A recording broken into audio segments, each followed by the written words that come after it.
खुद को काबू करो, मन को भटकने न दो। मनुष्य का जीवन हमेशा संघर्ष और उलझनों से भरा होता है। हमारी सबसे बड़ी समस्या केवल बाहरी परिस्थितियां नहीं है, बल्कि हमारी अपनी मानसिक स्थिति है। मन बहुत आसानी से भटक जाता है। एक क्षण में हम ध्यान में होते हैं और अगले ही क्षण में चिंता, भय या अवसाद में डूब जाते हैं। यही कारण है कि ओशो कहते हैं, खुद को काबू करो, मन को भटकने न दो। मनुष्य को लगता है कि केवल बाहरी शक्ति ही जरूरी है, लेकिन असली शक्ति अंदर से आती है। जब आपका मन स्थिर रहता है, तभी आप जीवन के हर क्षेत्र में सफलता और शांति पा सकते हैं। मन भटकता है क्योंकि हमने उसे कभी नियंत्रित करना नहीं सीखा। हम उसे स्वतंत्र छोड़ देते हैं और फिर आश्चर्य करते हैं कि जीवन में शांति क्यों नहीं है। ओशो कहते हैं, मन एक बाग की तरह है। अगर आप बाग को छोड़ देंगे तो वो अपने आप में जंगली हो जाएगा। वहाँ फूल भी होंगे, लेकिन कांटे और झाड़ियाँ भी। मन को नियंत्रित करना किसी बाग की तरह है।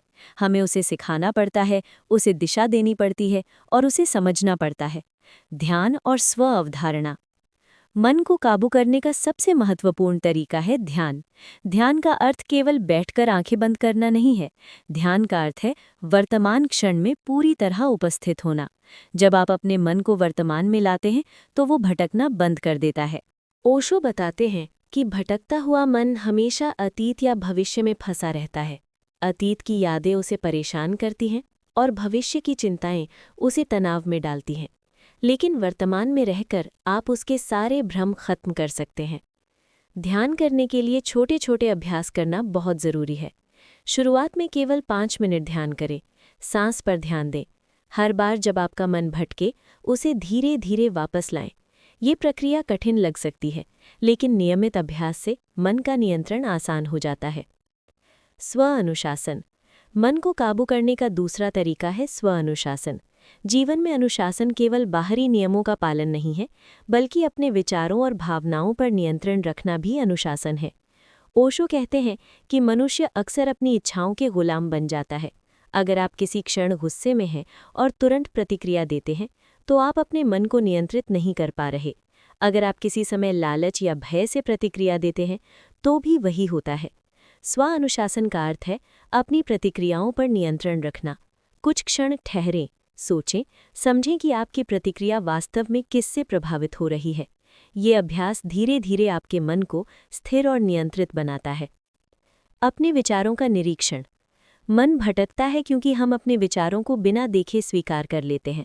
ओशो कहते हैं कि मन एक नदी की तरह है और विचार उसके पानी है। अगर आप पानी को देखेंगे तो आप उसे नियंत्रित कर सकते हैं। अगर आप नज़रअंदाज करेंगे तो वो आप पर हावी हो जाएगा। विचारों का निरीक्षण करने का अर्थ है उन्हें बिना किसी प्रतिक्रिया या निर्णय के देखना। आप देखेंगे कि कई बार वही विचार आपके लिए निरंतर चिंता या तनाव पैदा कर रहे हैं। केवल उन्हें पहचानना और स्वीकार करना ही आपको उनके प्रभाव से मुक्त कर देता है। भावनाओं को स्वीकार करना। मन को नियंत्रित करने के लिए भावनाओं को दबाना या छोड़ना नहीं चाहिए। ओशो कहते हैं कि भावनाएं आपकी हैं, लेकिन वो आप नहीं हैं। जब आप क्रोध, दुख या भय महसूस करते हैं, तो उसे पहचानें। उसे दबाने की कोशिश मत करें। उसे महसूस करें और फिर धीरे धीरे उसे जाने दें। भावनाओं को स्वीकार करना आपके मन को भटकने से रोकता है। जब आप अपने अनुभवों के प्रति ईमानदार होते हैं, तो मन स्थिर और शांत हो जाता है। लगातार अभ्यास का महत्व। मन को काबू करना एक दिन में नहीं होता, ये निरंतर अभ्यास मांगता है। ओशो कहते हैं कि जीवन का उद्देश्य केवल बाहरी सफलता नहीं, बल्कि अंदर की शांति और संतुलन है, और ये शांति तभी संभव है जब आप अपने मन को नियंत्रित करना सीखें। इस अभ्यास में धैर्य बहुत महत्वपूर्ण है। हर दिन थोड़े समय के लिए ध्यान करें। हर दिन अपने विचारों और भावनाओं पर नज़र रखें। धीरे धीरे आप देखेंगे कि आपका मन कम भटकता है और आप जीवन की घटनाओं का सामना अधिक स्पष्ट और शांति के साथ कर पा रहे हैं। जीवन में मन नियंत्रण का लाभ। जब मन स्थिर और नियंत्रित होता है, तो जीवन में कई सकारात्मक परिवर्तन होते हैं। सकारात्मक सोच। आप नकारात्मक विचारों में नहीं फंसते। बेहतर निर्णय। बिना भ्रम के स्पष्ट और सही निर्णय ले पाते हैं। अंदर की शांति। बाहरी परिस्थितियां चाहे जैसी भी हों, आपके अंदर शांति रहती है। स्वास्थ्य में सुधार। तनाव और चिंता कम होने से शारीरिक और मानसिक स्वास्थ्य बेहतर होता है। संबंधों में सुधार। जब आप शांत और संतुलित होते हैं, तो दूसरों के साथ संबंध बेहतर बनते हैं। ओशो कहते हैं कि जब आप अपने मन को नियंत्रित करना सीख लेते हैं तो आप जीवन के हर क्षेत्र में मुक्त और स्वतंत्र हो जाते हैं। आप न केवल स्वयं को समझते हैं बल्कि अपने आसपास की दुनिया को भी स्पष्ट और शांति के साथ देख पाते हैं। निष्कर्ष, मनुष्य का सबसे बड़ा मित्र और सबसे बड़ा शत्रु उसका मन है। यदि आप उसे नियंत्रित कर लेते हैं तो जीवन सुंदर और सहज बन जाता है।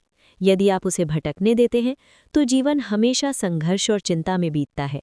ओशो की सीख है, खुद को काबू करो, मन को भटकने न दो, ध्यान करो, स्वयं को जानो और अपनी भावनाओं तथा विचारों का निरीक्षण करो। यही वास्तविक स्वतंत्रता है। याद रखें, ये एक निरंतर यात्रा है। हर दिन अभ्यास करें, धैर्य रखें और अपने मन की गहराई में उतरें।